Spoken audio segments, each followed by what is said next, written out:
Hello and welcome to another anime lore and theory video. I'm Shangok, your host, and today we are going to take a closer look at the upcoming Overlord movie. For finally, the trailer has been released and a release date has been announced. But before we're going to take a closer look at any of this, let me quickly thank my Patreons for supporting this channel and say my thanks to all users of the YouTube thanks function for making one-time donations.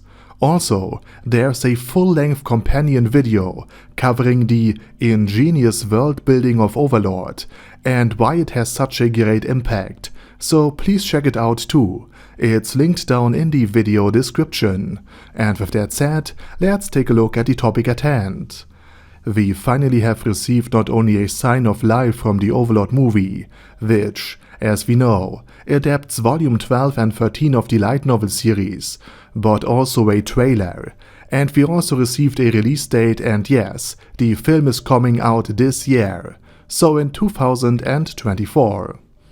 And now we can move on to the analysis of the trailer. And as usual, I will divide this video into two parts. One part with spoilers and one entire video without it, so please read the video title to know if there will be spoilers in the video or not. And with that said, at first let's take a look at the good old Demiurge, or rather Yaldabaoth the Demon Emperor, because Demiurge played the role of the Demon Emperor on the Orders of Ainz, and acted for the first time in this capacity in public when Ainz Ulgon ordered Albedo to take revenge on the Eight Fingers because they had kidnapped Tuare, who, as we know, was by then under the protection of Ainz Ulgon, and therefore under the name of the guild that Ainz, or rather Momonga as he was known back then, loved above all else, and kidnapping her thus soiled the very name of his friends. Naturally, Ainz sought revenge and ordered Albedo to command Demiurge to take action, hence why he showed up masked and as the Demon Emperor in Riestai's city.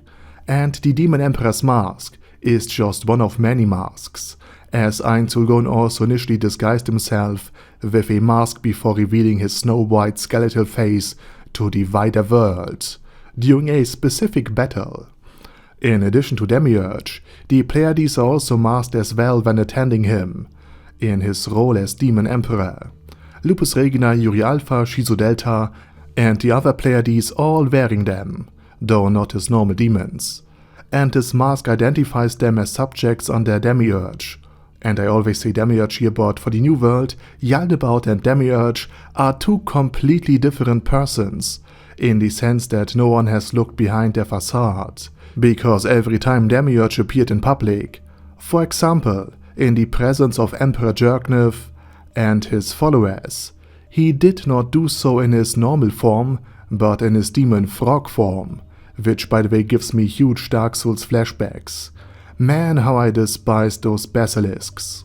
In other words, since both of his forms look completely different, and no one has seen Demiurge transform, the demonic genius could protect himself from any discovery, and thus Nezarec controlled two sides of a conflict back in Riestais, namely that of the Dark Knight Momon and his charming companion Nabe, and that of the Demon Emperor. And the latest update was that the Demon Emperor had been driven out of the kingdom of Riestais after threatening Momon that he would massacre the population of the Riestais city if he wasn't allowed to flee. And he also was revealing his intentions, which was in fact only to steal an item allegedly owned and stolen by the Eight Fingers first. But of course it was cleverly placed by Nezarec there to legitimize Yaldabaoth's appearance, and this item is alleged to be able to control the demons of the Demon Emperor and perhaps the Emperor himself. Of course it's just an artifact from Yggdrasil Online, known as Armageddon Evil, a prototype made by Demiurge's creator, Ulbert Elaine Odell.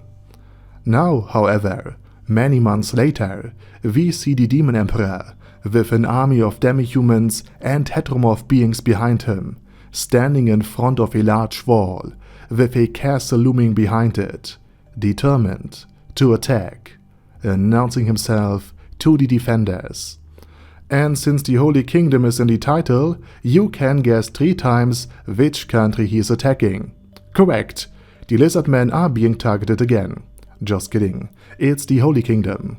Next, we will delve into an explanation of where exactly Demiurge is, and what we are actually seeing here.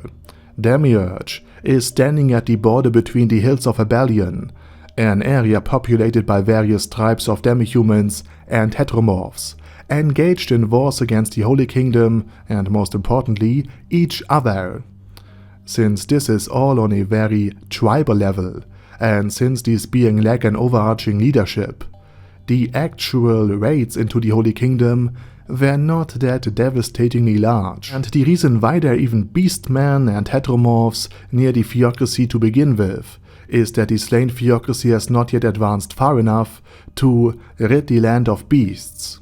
And since the Holy Kingdom and slain are openly in conflict over religious differences, this is not only a constant threat to the kingdom, but perhaps also political leverage to pressure the nation into giving concessions, for example, converting to the faith of the 6 great gods in exchange for aid. We also know that the Dragon Kingdom has sent tribute to slain, in order to receive the protection of, at the very least, the Sunlight Scripture, so this is a possibility. Furthermore, the wall is, as you might think, a border defense spanning from one end of the nation's eastern border to the other, cutting off its land area entirely. And just like the wall in Game of Thrones, it is probably also based on the Hadrian's Wall in Great Britain, as the structure behind the military fortification is very similar to that of the Roman Empire. And since it would be an enormous, sheer unmanageable financial burden on the Holy Kingdom to fully man the entire wall, and despite penal soldiers being conscripted to the wall could not be manned in its entirety. Instead, various key positions behind the wall were fortified, and from these fortified positions, patrols are sent to, well, patrol the wall, and of course to intercept smaller groups of demi-human forces before they can penetrate deeper into the Holy Kingdom's territory. This doesn't mean that the wall is 100% secure and tight, as people still seemingly disappear without a trace, which, at least recently, may have been the work of Demiurge and his happy farm, but even before, such incidents tend to occur. However, if substantial numbers of demi-humans and heteromorphs were to stand outside the gates, launching a coordinated attack, which again, given the fact that these tribes are very different from each other, and also were warring near constantly, was very unlikely to happen, but nonetheless, if the wall would still be besieged in this manner, it would offer only limited protection. Instead, the fortified positions, castles and outposts would then take on the main fighting force, of course only after they sent out riders and messengers, so that the Holy Kingdom itself is warned, and could mobilize, and would also know what kind of enemies are standing at its gate, and therefore could counter the specific force. So in this case it functions as an early warning system, and as a means to delay the enemy, since even hordes of half-humans and heteromorphs cannot easily take a well-fortified castle behind thick walls, with strong and experienced units as garrison. And I said it before in one of my other videos, and I will say it again here. Armies who are in the midst of attacking a besieged castle are very vulnerable to enemy reinforcements, since they are rather busy and engaged at the very moment. So afterwards, after the individual units gather in the hinterland, and troops are also mobilized from the southern and northern parts of the Holy Kingdom, the counter-strike commences.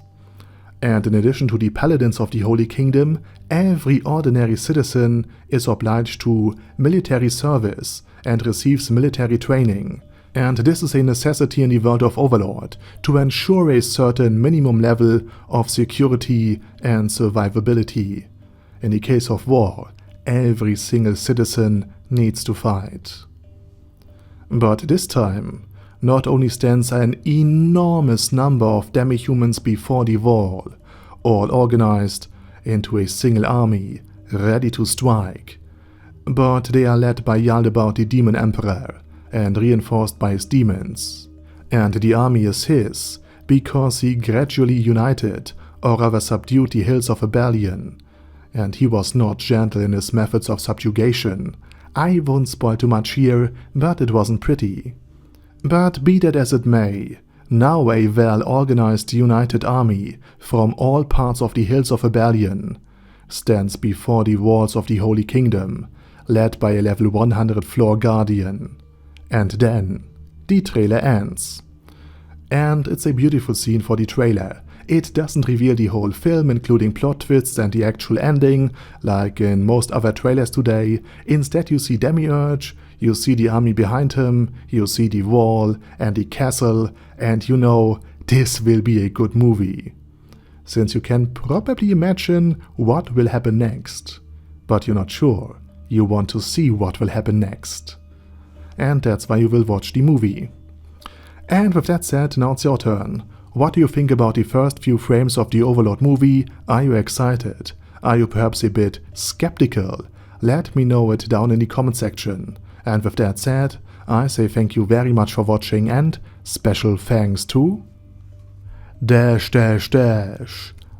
Daddy Ada, ASK, Bad Guy, Bad Burrito 316, Beezer, Ben C, Brandon D, Chrissy, Crowley 0221, Sia, Crystal Prime, Dead Slime, Death is Mercy, Deathless Dragonlord, Demon Xenomorph 1987, Devin Downen, Ding Dong, Dragonlord Placido Saxophone, Duckwagon, Dunkler Krieger, Dystopia, Dystopia II, Enigmatic Unicorn, Feral Shivan, Guy with That Head, Hector Moreno, Hoss, Huster, Jacob G, Jana B, Jason, J. Morris, Chromius, Kyle R, Lee K. Long, Legendarius, Lelouch Vibetania with a Mustache, Lexus Fox, Lord Nishikian Rai, Lord Touch Me, Love Razor, Merovec, Mr. Shoes, Mr. Tweaker, Michael R, Michael Y, Nope, Oh Hell No, Noble Toad, Okill, Overlord General Gasper, Perdipentum, Personage, Primus 11, Rhinomere, Cune Caracos P, Shergox's Daddy, Shadow Lightning Wolf, Shrine Keeper, Super Tier Magic Batista Bomb, Supreme Cheese, Staris, Ted, Texas Deer, The Orc Warboss Rak Edsmasher, T.E. Wang, Vash Hawkeye, Vegito27, Venture Fanatic, Wilhelm, Xenukai, and Zonagon. Thanks guys. Anyway, have a nice day, and I hope to see you all again soon under my next video.